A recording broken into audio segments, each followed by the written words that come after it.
lo mínimo de pronóstico, hacer un sondeo para el 17 es suficiente. Son 10% de los pacientes que tienen mieloma más agresivo de todos, leucemia de células plasmáticas, enfermedades parenquimatosas en el cerebro, derrames pleurales, etc. El otro estudio es el que ha presentado el doctor McCarthy del grupo CALGB. Es un estudio que se presentó tanto en el ASH como en el Taller Internacional de Mieloma Múltiple. El diseño es básicamente el mismo. Pacientes que terminan un trasplante se randomizan entre placebo y lenalidomida como mantenimiento para la enfermedad. Y este es un estudio que también se tuvo que parar porque el objetivo primario se cumplió, lo cual fue el tiempo libre de progresión de la enfermedad a favor de aquellos que se mantenían en mantenimiento de 39 meses contra 21.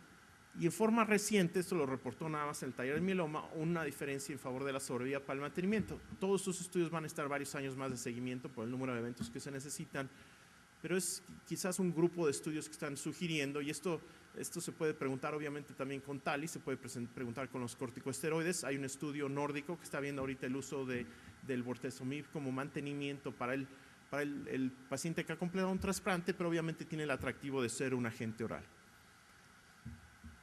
Hay otro estudio que es interesante en este sentido, no lo voy a comentar mucho, se combina el melphalan, prednisona y lenalidomida, es una combinación que nosotros no usamos en la clínica, de hecho, diría que si a un paciente anciano se le va a tratar con lenalidomida, no lo combinaría yo con melphalan, no es algo que hacemos en la clínica por la mielosupresión tan importante que tiene la combinación. Entonces, si vamos a usarlo, simplemente lo usamos con dexametasona.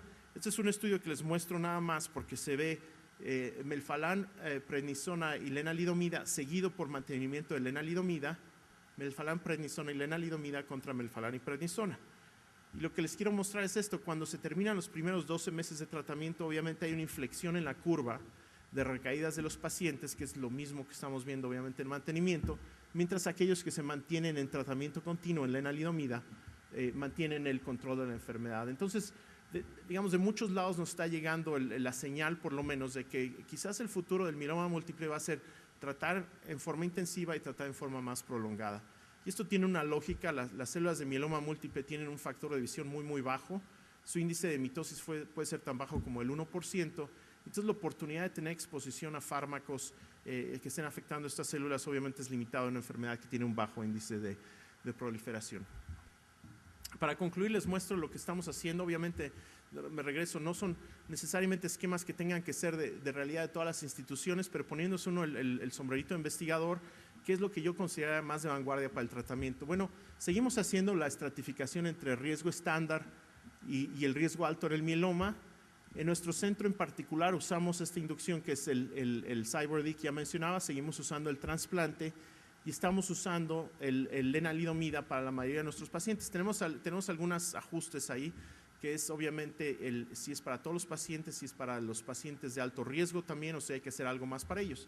Y básicamente es lo que hacemos aquí, los manejamos con este esquema que es lenalidomida, el bortezomib y dexametasona, el trasplante, y después, ya que hace la citorreducción, darles un poco más del CyBorD. La razón por la que hacemos esto es básicamente nada más hipotética, que no queremos darle un agente alquilante como la ciclofosfamida a un paciente que tiene alto riesgo, sobre todo si tiene inestabilidad genómica. A lo mejor no puede inducir más de esos clones que les mostraba yo al principio.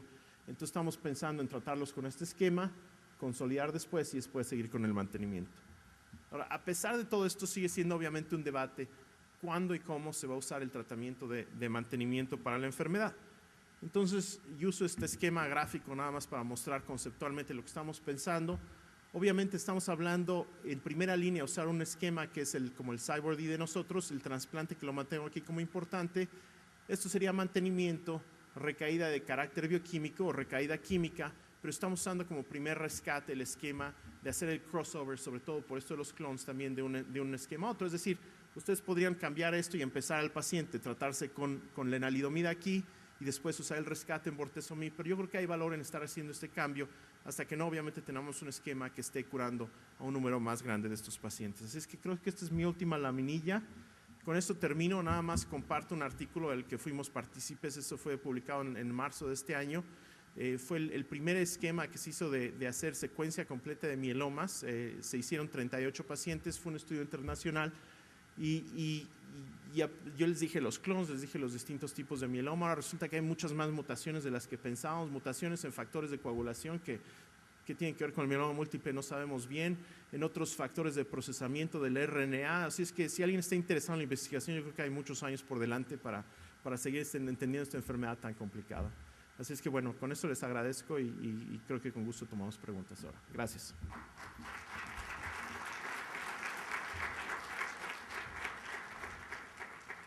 En lo que preparan sus preguntas, ya están haciendo microarreglos en todos los pacientes.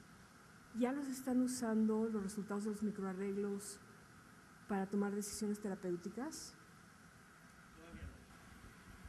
Todavía no estamos usando. La pregunta era si se usaban los resultados de los microarreglos para hacer decisiones terapéuticas y tiene eso muchas implicaciones, obviamente de carácter legal en los Estados Unidos.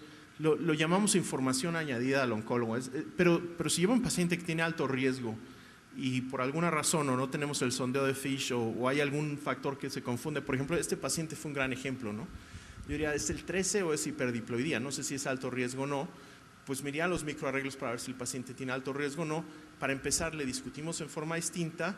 Si es un paciente de alto riesgo, le empujamos más que tenga este esquema más intenso del tratamiento y eso es lo que hacemos hasta ahorita. Que sean completamente distintos las formas de tratarlos, todavía yo creo que no estamos ahí. Y una pregunta siguiendo el mismo tenor. Bueno, lo que tengo entendido es que el hecho de tener las hiperdiploidías aún con la lesión del 13, pues predomina el factor de mal pronóstico de la lesión del 13 y al final la respuesta al bortezomib en estos pacientes parece ser que borra ese factor de mal pronóstico en los pacientes que tienen la lesión del 13 y serían uno de los mejores candidatos al uso de esquemas que incluyan bortezomib. Nosotros, viendo algunos de los estudios de estos, sobre todo la de lesión del 13 y la 414, lo mejora pero no lo borra completo, pero de todas formas las razones para usarlo es la misma. A los pacientes les va mejor usando el bortezomib, entonces para todos los pacientes con de alto riesgo les ponemos bortezomib temprano, eso es un hecho por la información que existe. Los franceses tuvieron un estudio muy grande en el que demostraban que para los pacientes que tienen la 414, tratarlos con bortezomib es mucho mejor que tratarlos con BAD. Pero si se tratan con bortezomib y uno pone la 414 para estratificarlos, se separan los pacientes entre buen pronóstico, los que no tienen la 414 y los que tienen la 414. Entonces sí ayuda, pero no al 100%. Yo una pregunta. Por ejemplo, nuestra paciente se quedó con mantenimiento con melfalán y con dexametasona a dosis bajas. ¿Cuál sería la recomendación, por ejemplo, en México, que no tenemos al alcance de todos ni lenalidomida ni bortezomib y que muchos de los pacientes no se trasplantan? ¿Cuál sería su sugerencia?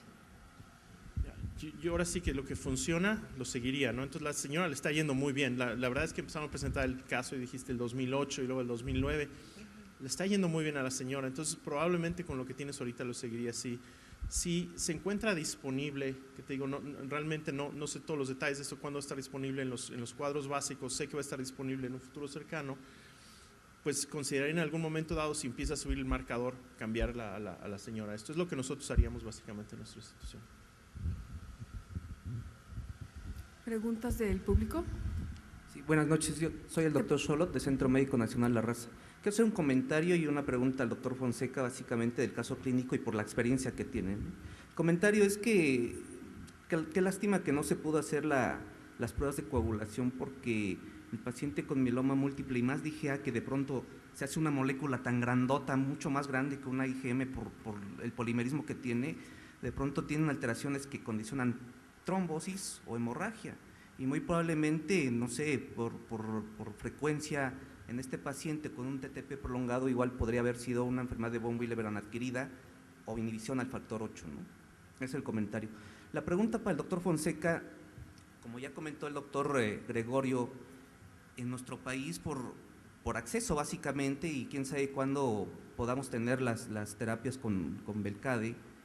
En el caso de que por acceso no tenemos las terapias de este tipo, pero con la evolución del paciente cuando tenía una remisión parcial por la disminución de la inmunoglobulina y el porcentaje de células plasmáticas.